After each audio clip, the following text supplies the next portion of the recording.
Pul! Oh! Ya!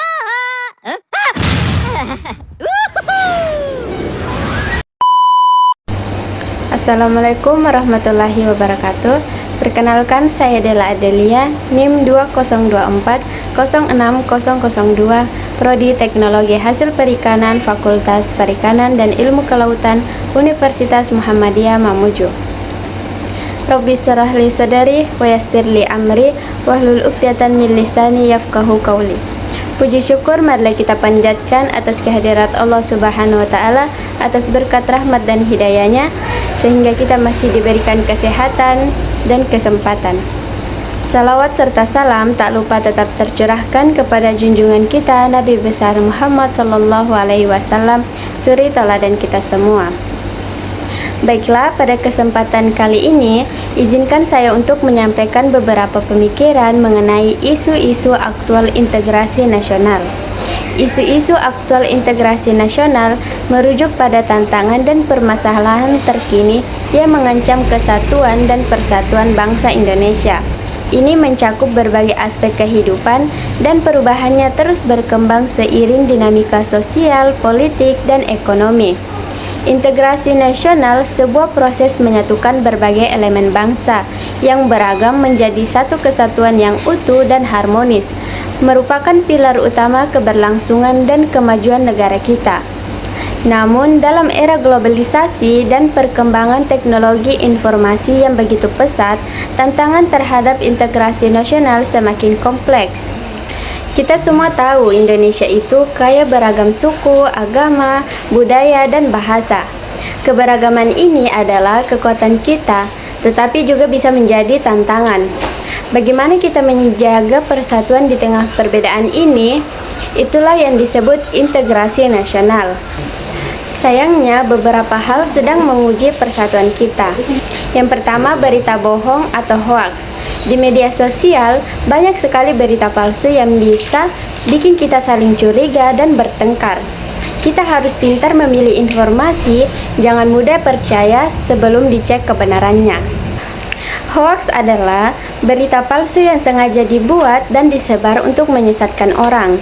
Berita ini bisa berupa teks, gambar, atau video. Tujuannya bisa bermacam-macam, dari sekedar mencari sensasi sampai untuk mempengaruhi opini publik atau bahkan memicu kerusuhan. Nah, contohnya itu sebuah foto yang diedit menunjukkan seorang calon presiden sedang melakukan tindakan korupsi. Foto ini kemudian disebar luas di media sosial untuk menjatuhkan citra sang calon. Padahal, foto tersebut adalah hasil editan dan tidak benar. Nah, yang kedua adalah perbedaan pendapat yang ekstrim. Berbeda pendapat itu hal biasa, bahkan penting dalam demokrasi. Kita punya hak untuk memiliki pandangan berbeda. Yang penting adalah kita bisa menyampaikan pendapat kita dengan santun dan menghargai pendapat orang lain. Jangan sampai perbedaan pendapat berubah menjadi permusuhan atau kebencian. Nah, contohnya itu ada dua orang memiliki pandangan berbeda tentang sistem pemerintahan yang ideal. Yang satu mendukung sistem presidensial, yang lain mendukung sistem parlementer. Mereka bisa berdebat dengan santun, saling menghargai argumen masing-masing tanpa saling menghina atau memusuhi. Nah, yang ketiga adalah ketimpangan ekonomi. Ketimpangan ekonomi adalah perbedaan yang sangat besar antara orang kaya dan orang miskin. Perbedaan yang terlalu besar ini bisa memicu kecemburuan sosial, konflik, dan ketidakstabilan. Contohnya, di sebuah desa, sebagian kecil penduduk memiliki lahan yang sangat luas dan kaya raya, sementara sebagian besar penduduk hanya memiliki lahan sempit dan hidup dalam kemiskinan. Ini bisa memicu konflik antara kelompok kaya dan miskin. Nah, poin yang terakhir adalah ancaman dari luar. Indonesia bisa menghadapi ancaman dari luar negeri, misalnya berupa upaya intervensi politik, ekonomi, dan bahkan militer. Ancaman ini bisa berupa upaya untuk memecah belah Indonesia atau menguasai sumber daya alam Indonesia.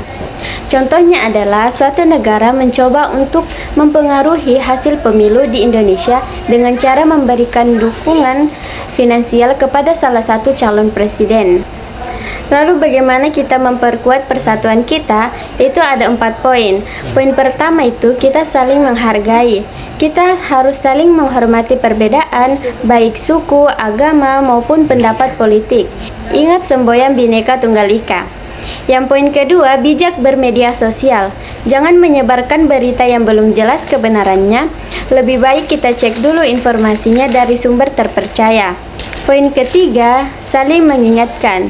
Kalau kita melihat ada orang yang menyebarkan kebencian atau hoaks, kita harus mengingatkannya dengan baik. Yang poin keempat adalah pemerintahan harus adil.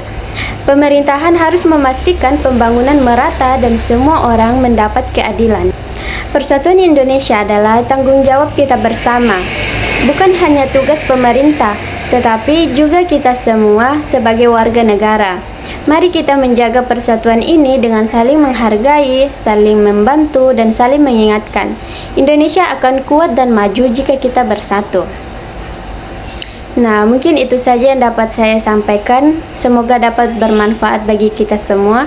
Kurang dan lebihnya mohon dimaafkan. Saya tutup dengan ucapan billahi fisabilil haq fastabiqul khairat. Wassalamualaikum warahmatullahi wabarakatuh.